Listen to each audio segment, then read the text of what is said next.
Okay. Anybody hear me? I'm looking on participants here. See if there's one. Should just me. Okay, give it a couple of minutes here before we get started.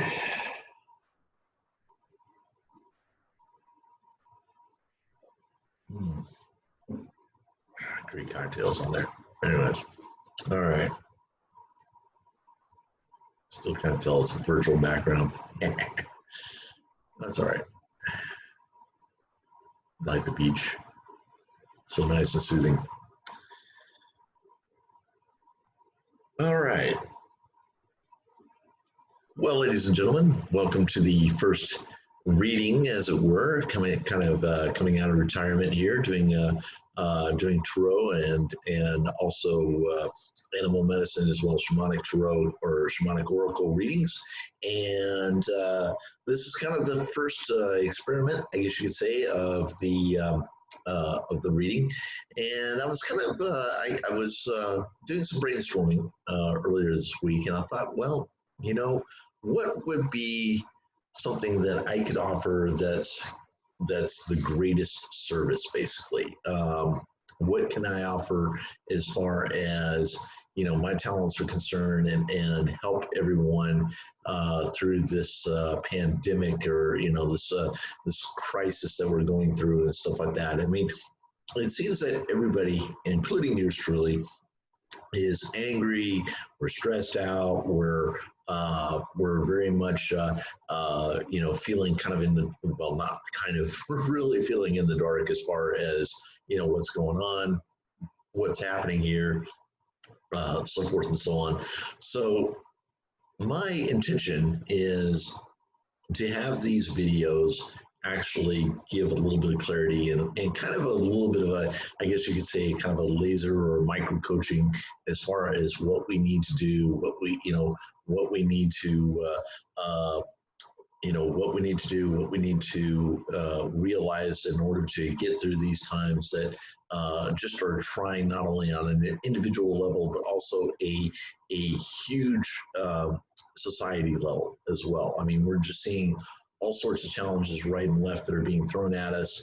And they're being done by politicians, world elite, whatever you want to call them, etc. And it just seems that we're really coming upon this, really, for lack of a better term, crunch time, as it were. And so I just kind of decided that that I was going to do a card reading for the people out there, and if we have any more participants, what I'll do is I'll do kind of a little public service. I'll be doing free readings towards the end of the session, and when that's done, or basically it'll be kind of a 3 free card reading and stuff like that. And then I'll also kind of give you a little bit of an overview of my services, how to get in contact with me, so forth and so on, and hopefully we can make this a very fruitful endeavor for not only myself but also you as well, and just society in general. It just seems like we there's a lot of medicine that's needed, and it's not it's not necessarily for the virus itself. It's more or less the effects of what this situation is foisted upon us. So I'm going to first start out with a little bit of a background on myself for those of you who do not know me. I have done tarot and intuitive readings for well over 20 years now, about almost 25, since about 97, 98. And I started out basically as a natural intuitive, and developed my skills throughout my teenage years, albeit kind of undercover, considering the fact that my family really didn't understand and therefore did not accept what I was seeing, what I was sensing, what I was feeling, so forth and so on. Even though I was able to pretty much accurately prove myself time and time again. So the fact of the matter is that I went ahead and kept it to myself, but I kept developing it. And then finally in 1995, when it was when the Project Stargate, which was the military remote viewing program, became declassified.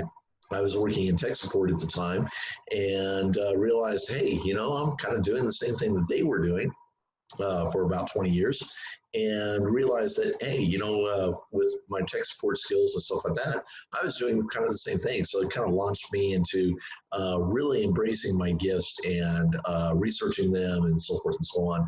And then a couple of years later came out after founding my first well, actually, my second company.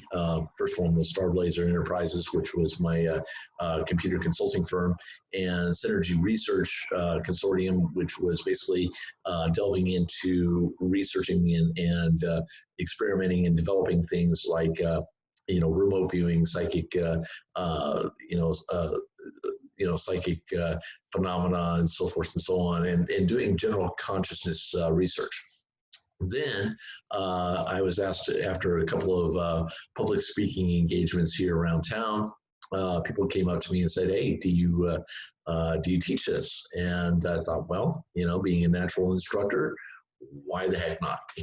So I started teaching remote viewing to a wide variety of clients from all walks of life, from people in law enforcement all the way to to medical professionals, to alternative healers, also other psychics as well, and so, basically my clientele, as I like to put it, ranged from all the way from the left brain all the way to the right brain. So we, I had a lot of fun doing it. And I did it for about, I would say probably about a good 6 or 7 years, at least, all the way up until about from 98 to 2005. Along the way, I also became awakened to my abilities as far as being an energy healer was concerned. So I got certified in, eventually 3 different Reiki disciplines, from the original Usui to Karuna Ki, and also angelic Reiki as well. And during that time, I had also delved very deeply into the shamanic practices, specifically with regards to Native American, shamanism, or basically the Native American medicine ways, as it were, and also started doing healings in regards to that set of modalities, and that kind of led me to kind of developing my own energy practice, which is called Echo On, and so you could say that I developed or became a master teacher in at least 2 or 3 different disciplines, and then became a master teacher in my own. So that's kind of where it worked out. And as far as my psychic business is concerned, a lot of that, the meat and potatoes of it were doing oracle card readings and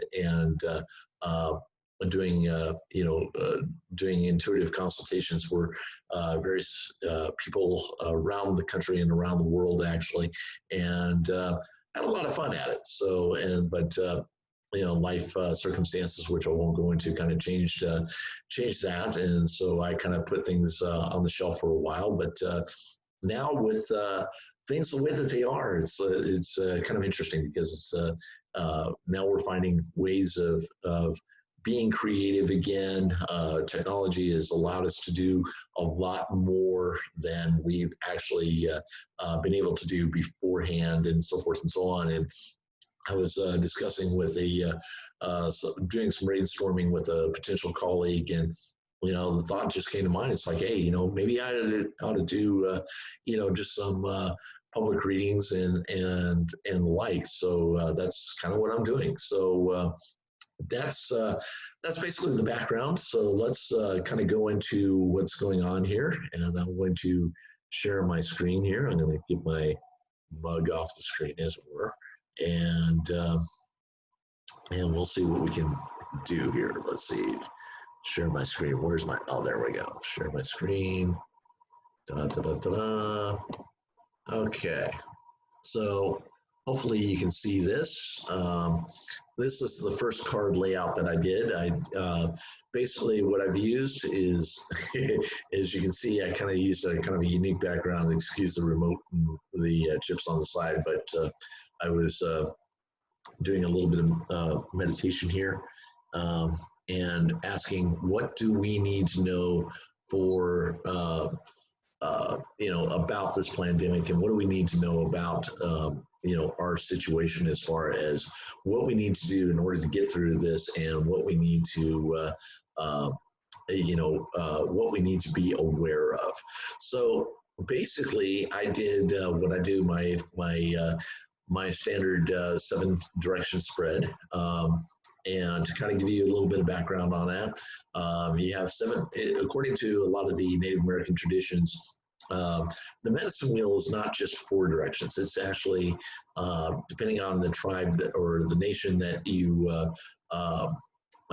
talk to, a lot of the, you'll have a lot more than just 4 cardinal directions. 4 cardinal directions, of course, being east, west, north, south, and but also at the same time, you also have Mother Earth and Father Sky. That's 6 directions. But also, one of my early teachers, he talked to me about the 7th direction.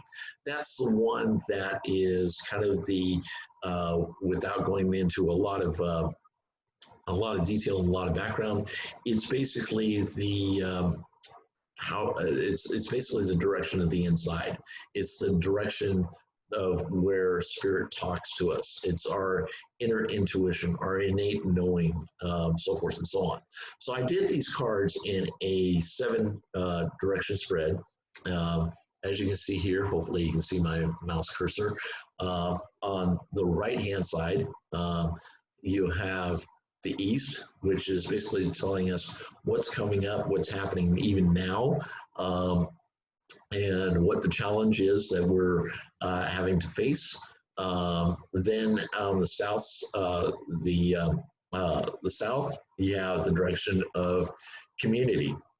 Also, what supports us, what is what's being, what's dynamic is happening in, for us with regards to our community, what our greatest supports are, so forth and so on. On the west, which is basically on the left-hand side, basically it has 2 different meanings that I've come to realize in doing a lot of my readings and a lot of my ceremonies.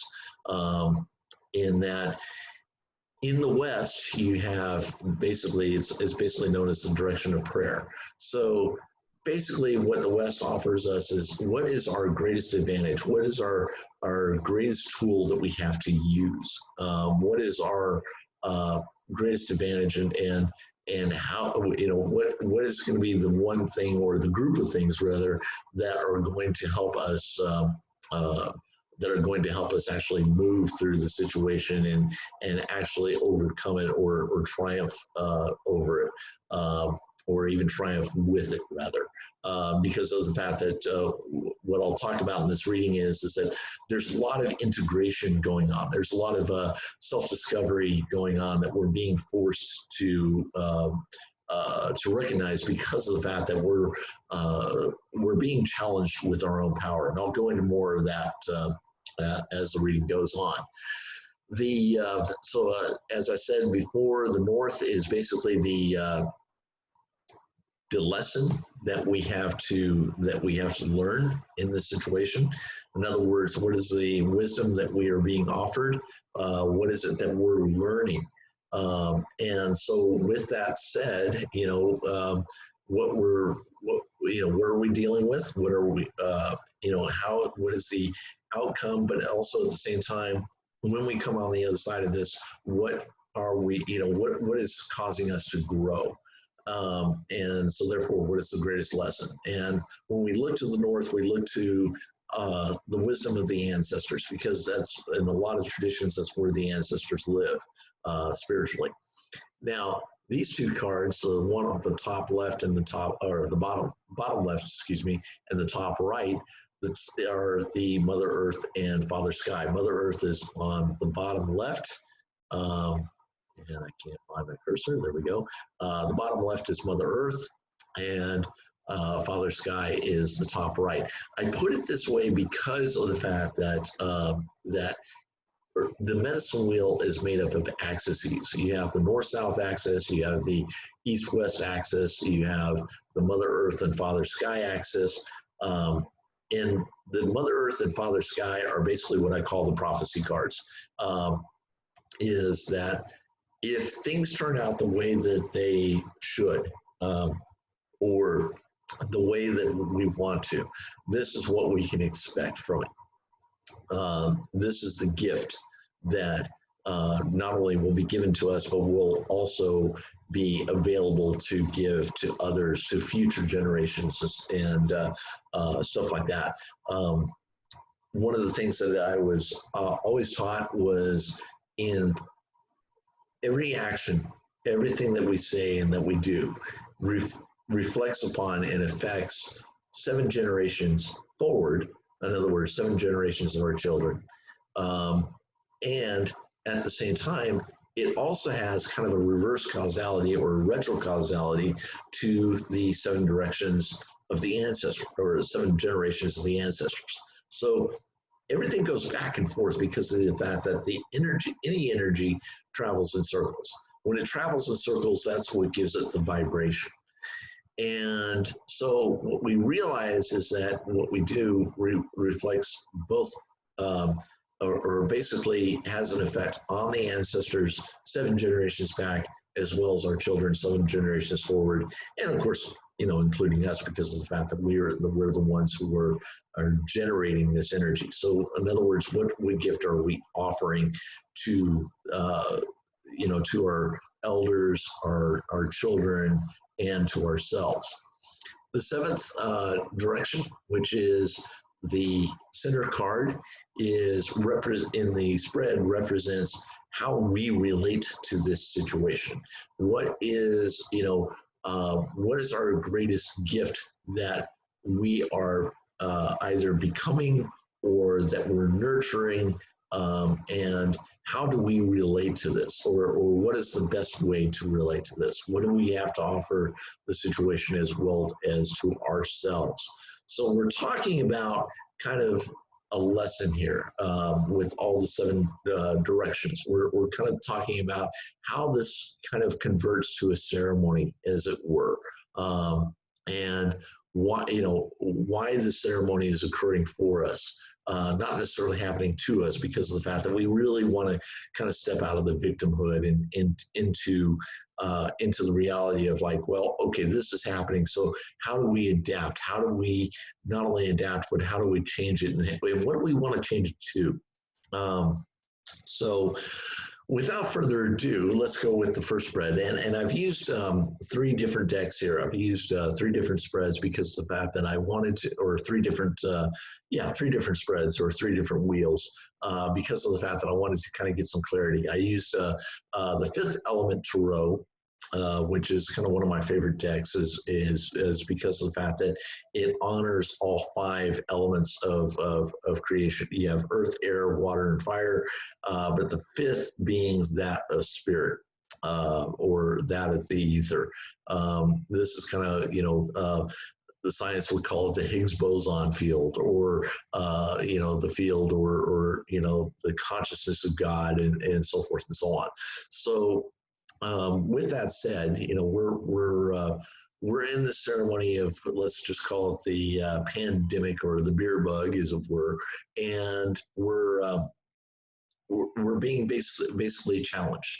So on the east right here is the 9 of fire, which is talking about flow. Now, some of these cards end up upside down because of what's being either there's some resistance here, or that that direction is bringing to us an internal message. It may be something that we're working on inside of us, or we're either resisting it, or something is basically blocking it. And from the east, I see this as actually all three of those. And here's why. Our flow, we were kind of getting used to, we were kind of getting in our groove. 2020 was kind of being, before this situation hit back in, February and March, we were looking at a year where we were kind of thinking we were graduating. We were kind of going into a year of, hey, this is 2020 vision, so forth and so on, almost to the point where it was cliche. And with that, people were saying, oh, well, we've got this clear vision. This is, how we're going to market ourselves. Was this, what we're going to drive ourselves to was being in clarity, being offering other people, clear and concise paths and so forth and so on. And we're really looking at defining ourselves. That was what 2020 was about. But then all of a sudden, boom, everything just got upended. And here it is. Now we're in a period of total uncertainty. Things are being put on hold. We're seeing these measures which don't make sense. There's, just any number of things that don't make sense about this situation, this event in history that we're in. And it's causing a lot of pain. It's causing a lot of anger. It's causing a lot of resentment. And because of the fact that we don't have a lot of the basic facts of who, what, when, where, and why, we're just totally at a loss. And so therefore, with this uncertainty and with what's happening, we just really don't see a lot of what's going. We just don't really see a lot of what's going on, and so that's causing a lot of consternation, because we just we're not only in the dark, but we're being kept in the dark. And so that's why the nine of fire keeps coming up on the east, is because of the fact that we are slowed down. A lot of people would kind of liken this to be kind of a spiritual thing. It's like, oh, well, God's slowing us down, so forth and so on.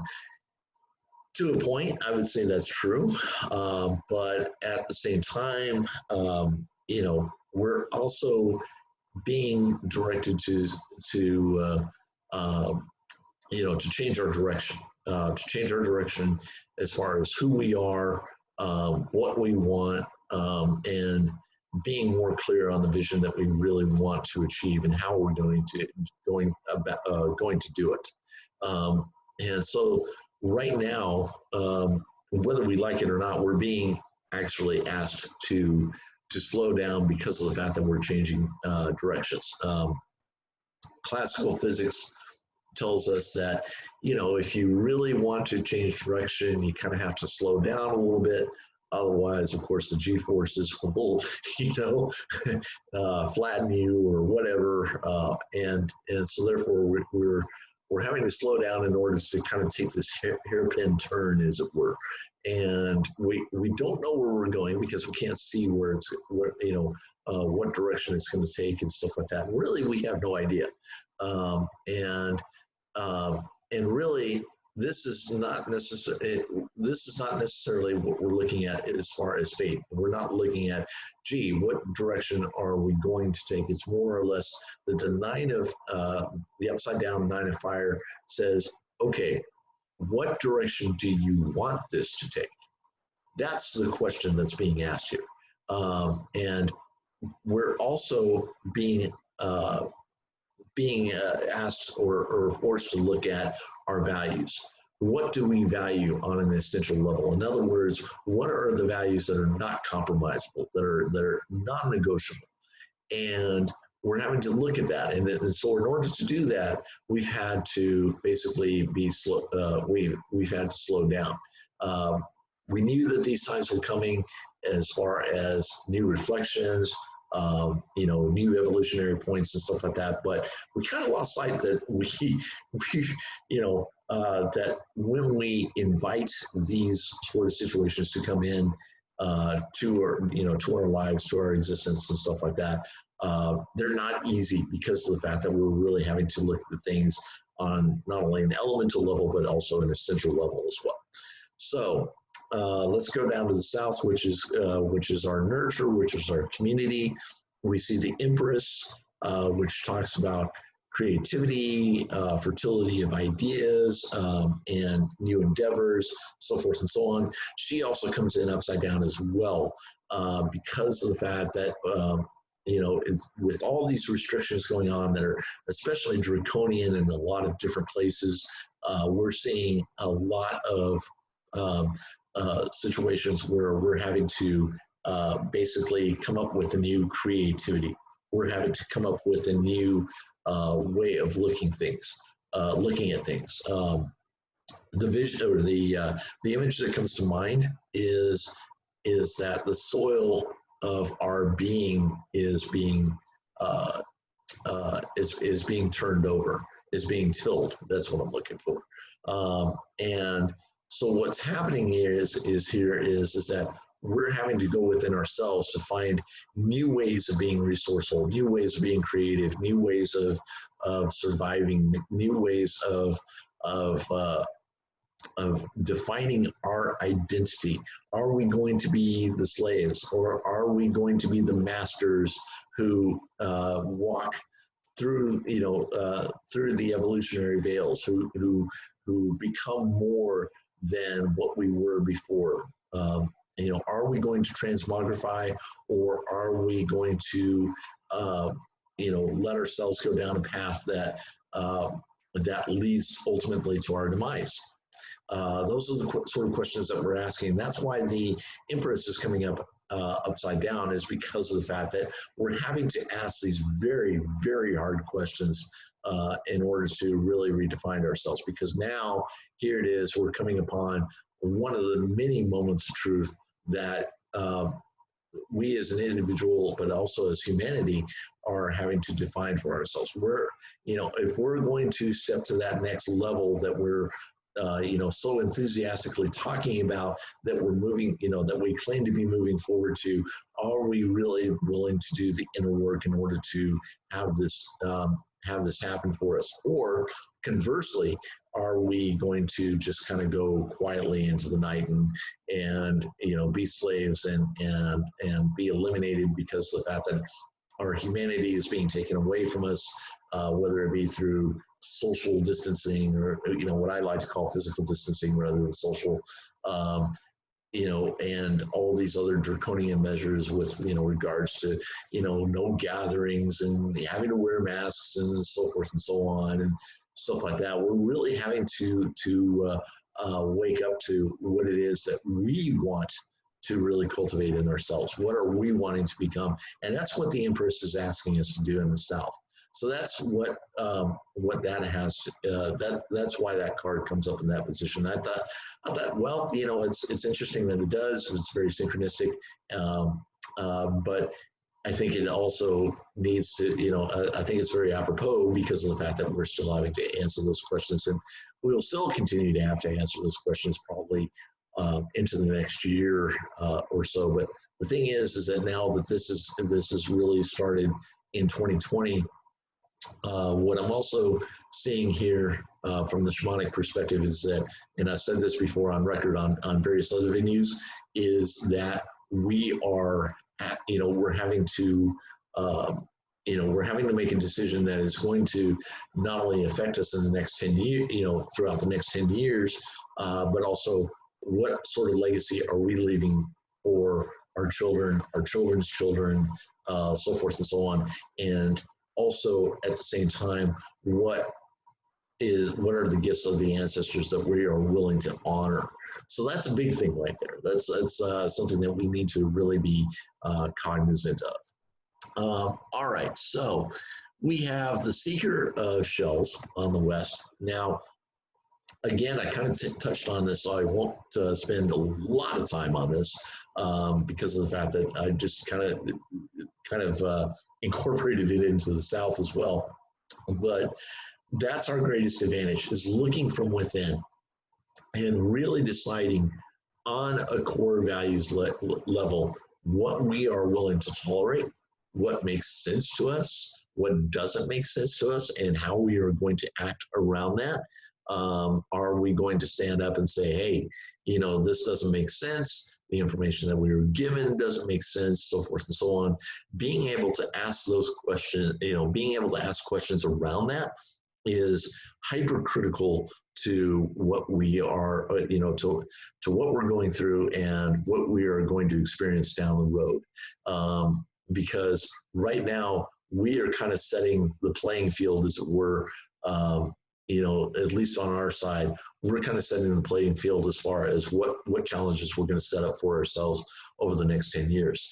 And that's why the seeker of shells, you can see the gal by the riverside, sitting upon the stone, looking into the shell, looking into her reflection. That's exactly what is our greatest advantage, is being able to look within. Because what this is showing, what this time is basically showing us is that we do not, the forces that be, whatever you want to call them, world elite, the politicians, et cetera, big business, corporate, big pharma, so forth and so on.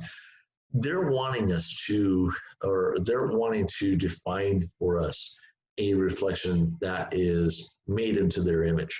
But the fact of the matter is that what the seeker of shells is telling us is like, no, the real power, the real advantage is that of looking within ourselves and acting and saying and vocalizing and moving, the ancestors kind of tell me, dancing according to whom we are, to whom we're created. This involves going back to whatever spiritual path that you might subscribe to, going back to your core values, really asking yourselves what is really important, some of the stuff that is not negotiable, and standing upon that, sitting upon that, that being the stone, as it were, and moving forward, and just not letting that be, not letting that be tainted. So that's the biggest thing right there. So that's our greatest advantage is self-reflection, going within and really taking a look at what makes us us, and being able to honor that by acting upon that and saying, this is what we will tolerate and this is what we will not. This is what we understand and this is what we don't understand. This is what seems to does not make sense, and so therefore we're either going to get to the bottom of this, or we're just going to go a totally different direction because this does not fit us at all. So that's the seeker of shells. Coming up on the north, and that is the six of shells. What this talks about is basically the wisdom that is being offered to us. So I'm going to look at this on my phone here because of the fact that I can see a little bit more in detail rather than looking at the monitor, because if I lean forward, I'm going to lean right into the camera and it's going to look weird. So anyways, so the six of shells is all about nurturing, basically, okay? And so when we nurture ourselves, when we nurture the who we are on an introspective level, and therefore we nurture the outside, what we are finding is that we are not only nurturing ourselves, but we are nurturing creation around us, because we are part of creation. We are part of the planet that we live on. We are part of the society. What I'm also getting is that the wisdom that is being offered here is really, what is the word or the definition of social? What is the being, what does it mean to be social? Is it something that is externalized by, social media, or is this something that is even more profound? Say, heart connection. Yeah. So that's something that we really are being offered as far as the wisdom is concerned, because now we're really learning how to be human. We're really learning how to be that sentient, heart-centered being. And now that we're being thrown all these challenges and stuff like that, what we're being shown is that even though we're in this incredibly dark cave, we are being we're being given a gift here. And so what we're really being asked to do is clarify what it is that that really nurtures us, that makes us who we are, and being able to nurture and honor that. That's the biggest thing that we really need to look at, because if we're not careful, it's going to get taken away. It's already being taken away. I mean, constitutionally, we look at a lot of these basic rights being taken away. I would not only just call it constitutional rights, I would call it even human rights. We really need to honor and hold on to that. And we're really being asked, okay, if we're going to hold on to this, how are we going to nurture it? And how fervently and how truthfully are we going to honor that? So that's basically where we're, the sort of situation that we're coming into. Now, damn, that's a lot. Okay, so looking at the two prophecy cards, I'm going to look at these two simultaneously. And whoops, I hate having to unlock my phone all the damn time. We talked about the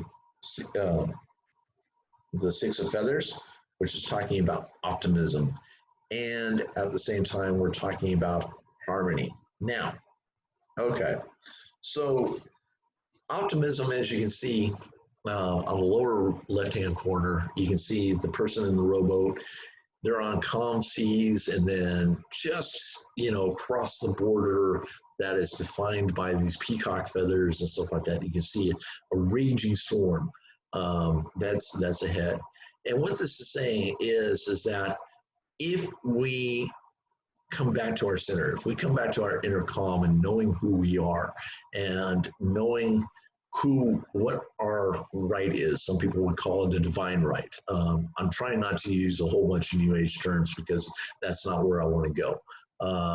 But the fact of the matter is that if we nurture who we are and we stand with whom we are, and that's what Peacock is about. It's about essentially self-esteem. Is that basically we can weather the storm, no matter what's thrown at us.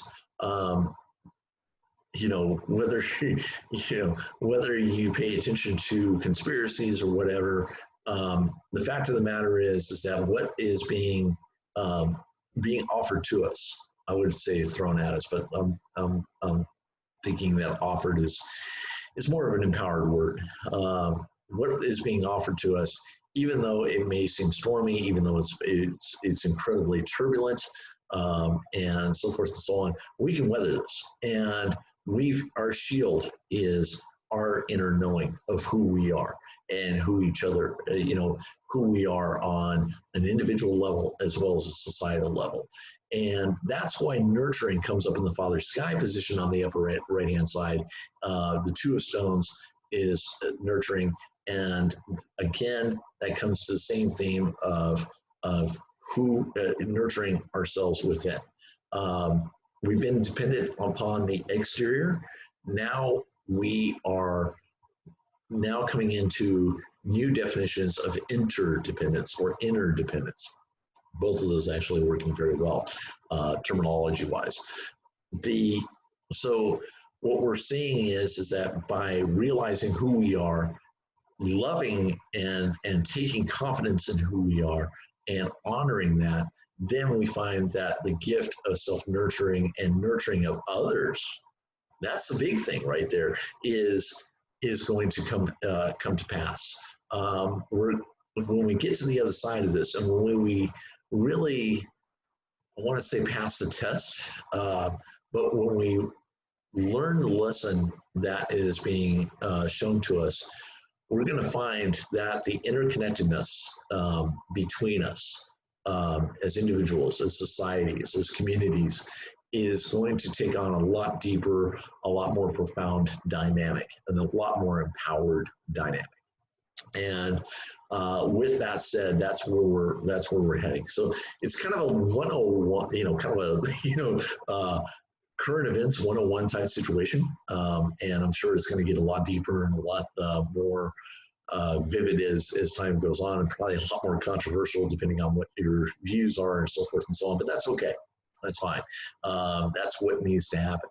But basically, this is basically saying that we are at a very critical point of definition and really relating and defining who we are. So I'm going to go to the, don't want to do that. Go to the next slide here. Find that. All right. So, okay. So the next one is, basically being from the shamanic tarot, and I'll pull myself up here. Not turning out to be too bad, just a little bit wordy. But anyways, so on the East, we have the East card. Now, again, this comes in upside down because it is saying that when the East card comes in upside down on its own position, as it were, in the East, basically what this is talking about is inner revelation. This is talking about the inside of us being brought out. We're literally being turned inside out in order to reveal something that's greater. And as you can see in that card, you have the rising sun, the green leaves budding, and so forth and so on. And what this is talking about is awakening. Again, not going to repeat all of what I said. If you want, the video is being uploaded and saved to both Facebook and YouTube. So if you want to check it out, you can. So having said that, you have trees budding, and you have a new growth, and it's a new day. The sky is golden, and so well, this is basically saying that we're going to get to the other side of this. What we don't see what the gift is right now. That's up to us to define. Okay, it's not being handed to us on a silver platter. We're having to work the math problem, as it were. But when we do that, it's going to be incredible. The way that we see things, the way that we interact with things, is going to be incredibly, totally different than what we've been doing up to date. And when we do that, and when we fulfill that prophecy, as it were, and what I mean by prophecy is not a fait accompli. In other words, it's not written in stone. What I'm saying is that by prophecy this is a potential of what we can do, but it depends on us to take the appropriate or right action in order to manifest what it is that is being offered to us. And that's what the East refers to. Mother Earth coming up on the south. Again, this is a native placement, as I would call it. You see the horse and the pasture, everything's green, so forth and so on. This is not only nurturing ourselves, not only nurturing our external environment, being in balance with ourselves, but being in balance with each other as well. Right now, we are seeing divisiveness, and it's because of the fact that we're getting clear as far as what really means a great deal to us. And again, what this is saying is basically the strength is, the greatest strength that is being offered here is that of community. Being able to, do things other than social distancing and so forth and so on, getting back to our humanity, getting back to, getting back to interconnectedness and so forth and so on. And honestly, I'm gonna throw this in here because of the fact that I do want to be a little bit controversial. Is this is something that I really love the younger generations to realize. I don't think that they do, because of the fact that their world has been so externalized by technology and so forth and so on. It's really kind of upended the paradigms and that they have and really isolated them. And this is what the Mother Earth card is referring to on the south. Is coming back to ourselves. And in order to do that for ourselves, we look at the West which is basically the cave. Again, this is going inward. This is going within ourselves to go in, self-reflect, and then once we come out with a clear idea of who we are and who we want to be. So that's our greatest advantage right there, as far as that's concerned. Okay, now the north is that of the shaman. This one represents completion. This is completion of the situation at hand. This also is saying that, this is also saying that this too shall pass. But how we want that to pass, of course, also depends on us. How we react towards it, and how we define ourselves, and what we are willing to accept and what we are not willing to accept.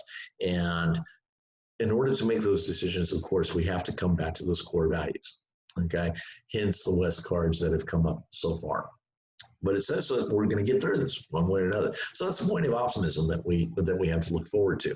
Now, again, Mother Earth on the lower left-hand side, the lodge, and then you have the can't see that right well. I hate LEDs, LCD screens. You get a little off angle and whoosh, you can't see anything. So on the north-hand side, pull that up right quick. And technology is useful. I'm not decrying that whatsoever. Okay, here we go. The trickster, that's what it is.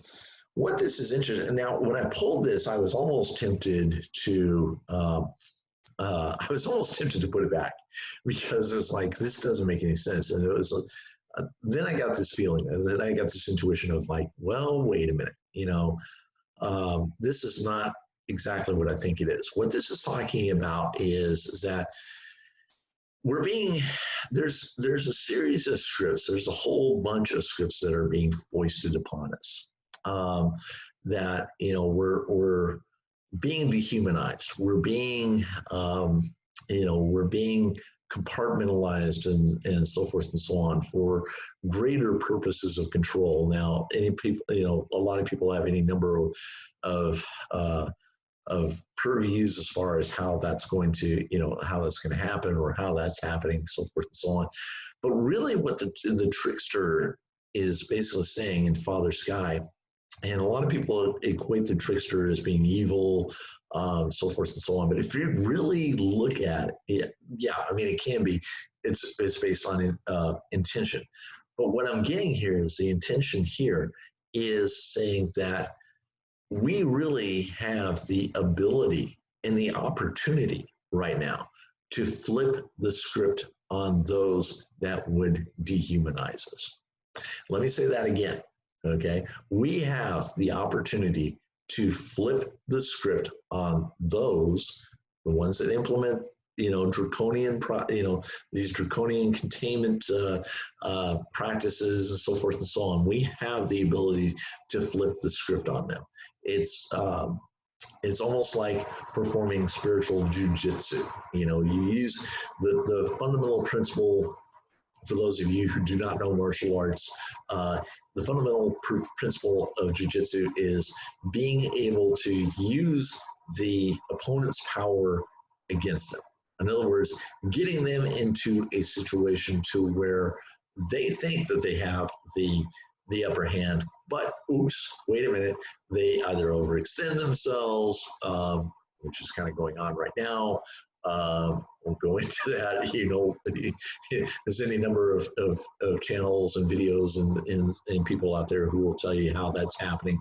But the fact of the matter is that we have the ability to flip that energy on them and flip the script, as it were. That's what I love, is flipping their script and coming out on top ourselves, being victorious.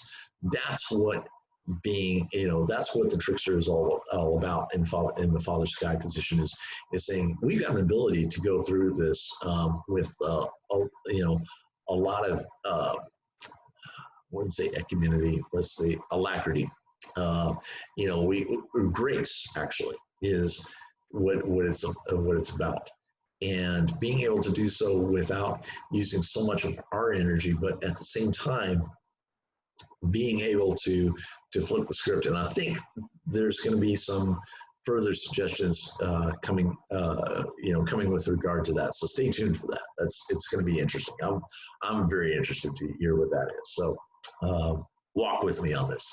So the seventh direction, okay, is that of damn it. Excuse me. I'm sorry. Let's see. That of Mother Earth, again, talking about nurture, coming back to ourselves, being grounded. That's another thing that this situation is offering us, is being grounded, coming back to ourselves, coming back to our own inner connection. You can see right here, you can see my cursor. She's a plant. You can see her roots deep in the earth, reaching to Father Sky, breaking through the soil, so forth and so on. Another image that is being brought to mind here is that some of you who study nature will know that some forests renew themselves by actually burning. That the forest fires are necessary, not necessarily wildfires, but forest fires are necessary. And the reason why is because of the fact that once the old growth dies off and starts to decay and so forth and so on, there needs to be a fire not only to clear all that debris, but it's also a critical part of, speaking biology here, is that it's a part of the carbon cycle. When things break down, the carbon gets released back into the soil, it becomes fertile again, and there are even some trees that their seeds will not germinate unless they are exposed to high heat. And so therefore the forest fire is kind of how should I say, the necessary destruction for the next creation to come about. And so what this is saying is that this is a time to really break down our expectations of the external and the internal and say, okay, with things being on hold, with all these institutions and all these structures breaking down and stuff like that, how is this next seed going to germinate? And what this is saying is that when we are grounded in ourselves, when we are grounded in each other, in the communities, so forth and so on, that there will be new growth coming from this. And what this is also saying is that this is our time, this is our power to come through and say, okay, this is the way that we want this. This is the way this is what, for instance, a core freedom, core value of mine is freedom. This is what freedom looks like to me. And this is what I not only want offered for myself, but also those around me. And that's why the Earth card is coming up. And it's coming up upside down because of the fact that really this germination is starting from within. This is starting from the heart chakra, right? Right here, right in the middle. And so that's kind of the prophecy layout. So you have the trickster, you have the lodge, and so forth and so on. By coming into community with ourselves, you can see that they're upside down as well, because of the fact that this is an internal dialogue that we are having with ourselves. We are we're really being forced to shape what what we want to see and what we want to experience in the future.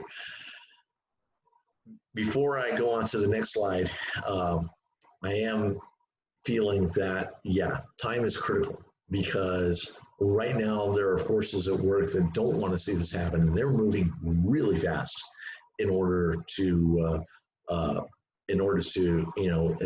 get what they want. So what we've got to do is we've got to kind of beat their timing and allow them to overextend themselves, so that way they topple. All we have to do is just go quick flick, and down they go, a jiu-jitsu type thing, or kung fu, that martial arts sort of situation. So that's what we really want, as far as that's as far as what we want is being able to master and take charge of that. Okay, so how are we doing on time here? Okay, well, I'm running over. Damn it.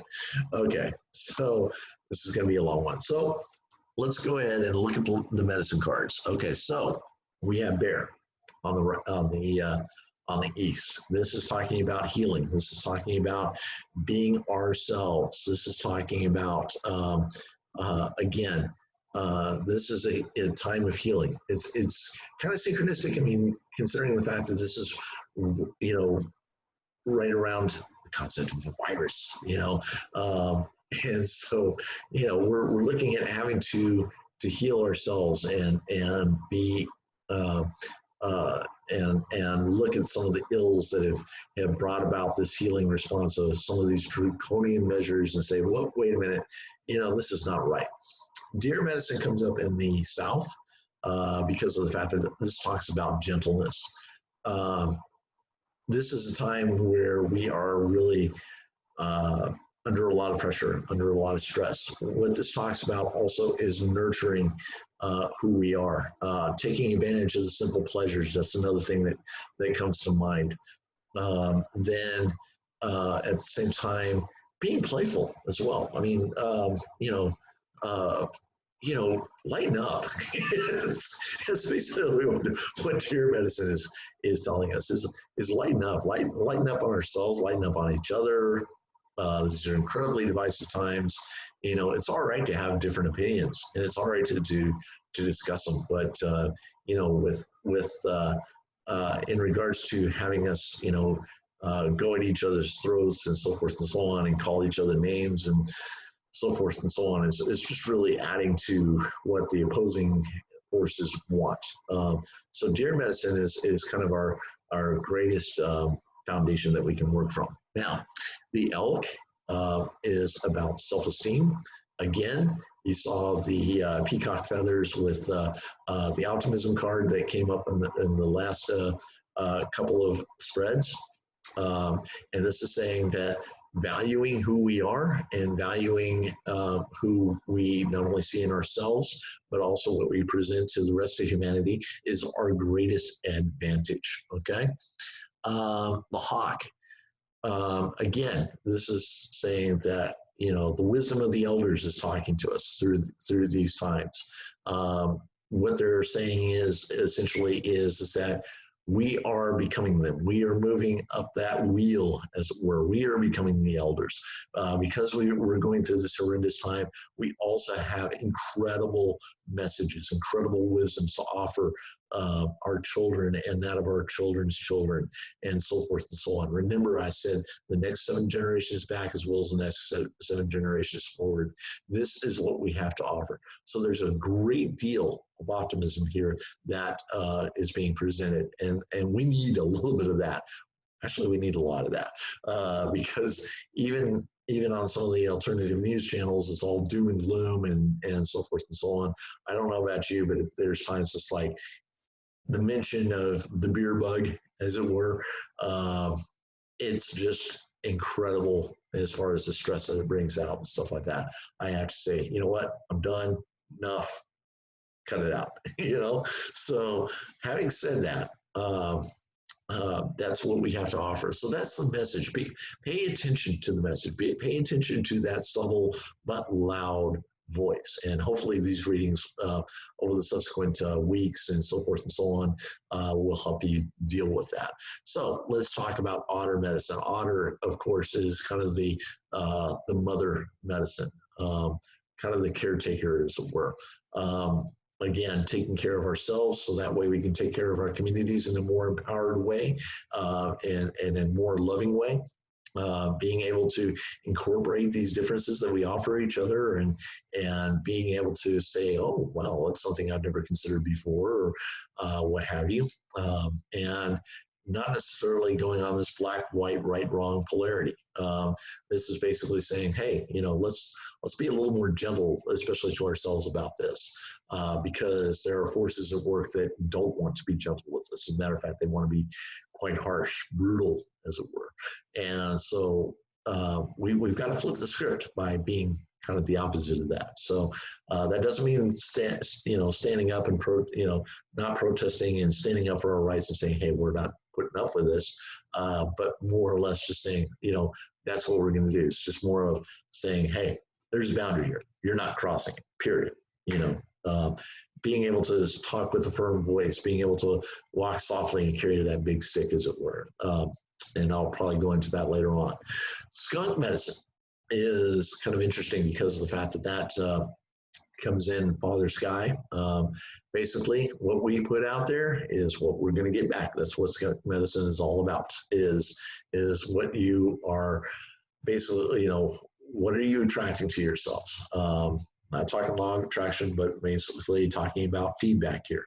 What do you want the universe to give back to you? What is it that you're putting out there? Are we putting out this divisiveness? That's kind of what's being shown to us right now is that we've divided ourselves and so forth and so on. And so now there are entities, people, organizations, so forth and so on, that are taking advantage of that and promulgating it and augmenting that, making it bigger and bigger until we become either enslaved or ultimately eliminated. That's something that we have to be very cautious of. How are we acting in order to bring about these results? Are we going to act gentle and flip the script on these guys, or are we going to basically just kind of say, nope, we're going to take a change attack here. We're going to change our position. We're going to shift our position. We're going to pivot. And all of a sudden, these crumbling systems are really going to crumble along with the powers that control it. And therefore, we inherit something that's greater. So, and it kind of goes back to that old Bible proverb, the meek shall inherit the earth. That's what it's talking about, is not necessarily being passive, but being more of the warrior who is in the quiet stance. But whenever the time comes, the appropriate force is taken, only the appropriate force, and boom, once the objective is achieved or the boundary is reset or re-sanctified, whatever, you end up becoming triumphant. You only do what is necessary in order to counterbalance and overcome the force that is opposing you. Kind of channeled that one, really. Interesting. Okay, so the snake medicine. Snake medicine is really cool because this talks about Kundalini. This talks about tapping into our own internal life force, tapping into our own power, because that's where the power lays. The external forces want us to see this as external. Everything's external. Approval is external. Whatever you're measured by is external. And so therefore what happens is that,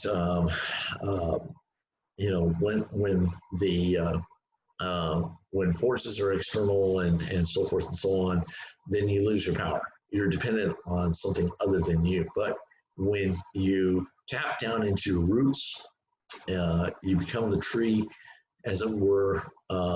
You become the tree of life, and therefore you become the indelible power that you are created to be. That you are that innately, so forth and so on. You can interpret that the way that you want to. That's fine. But the fact of the matter is that that's tapping into our own internal power. So that's kind of the reading for this week. It's a lot more in depth than I thought it would be. And I want to thank you all for viewing this video. And in later weeks, I am recording this live. Of course, if you're viewing this later on Facebook or YouTube, that's fine. That's cool. You can refer to it anytime. Want to give you a little bit of a blurb about my services. I do readings for people. I do use the spread. And what we do is we kind of go over what the strategies are, what's happening for you, and how, what are some of the insights that we can use in order to navigate those in the best way possible. So if you're interested in those sort of psychic readings or those intuitive consultations, reach out to me. You can book an appointment on Facebook via the Synergy Research page. You can also email me as well.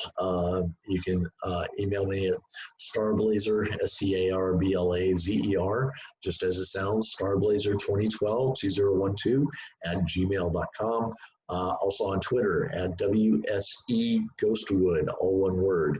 So it's at WSE Ghostwood. I'm also on Instagram, Starblazer 2013.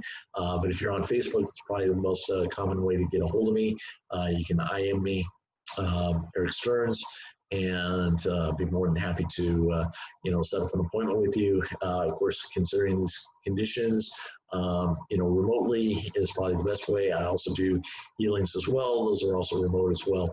But I'll be putting up more booking information and stuff like that on my Synergy Research page. So come back to that as often as you feel necessary, and come back often to keep informed. I'll try to keep it up to date. It's a lot of work for one person, if you know what I mean. So anyways, with that, I will leave that with you, and I hope this helps a great deal, helps you have some clarity, helps kind of calm the inner waters, as it were. And remember, this is done out of love, and that's really what we need is not only love, but also faith in each other, faith in the greater circle, whatever you might believe that to be, so forth and so on, because that's being taken away as well. There's no mention of it. I'll go into that later on, probably in some of my commentaries, stuff like that. So anyways, I can go on and on and on, but this video file is going to be pretty freaking huge. But anyways, so I'll leave this with you, and until next time, have a great week. It's my birthday this weekend. Thank you for all the birthday wishes, by the way. And you guys are cool. And like I said, visit the Synergy Research page. I'll also upload this on YouTube and as well as on Facebook. So until next time, I will see you on the other side of the flip side. So I'll see you later. Have a good one. Take care. Stay strong.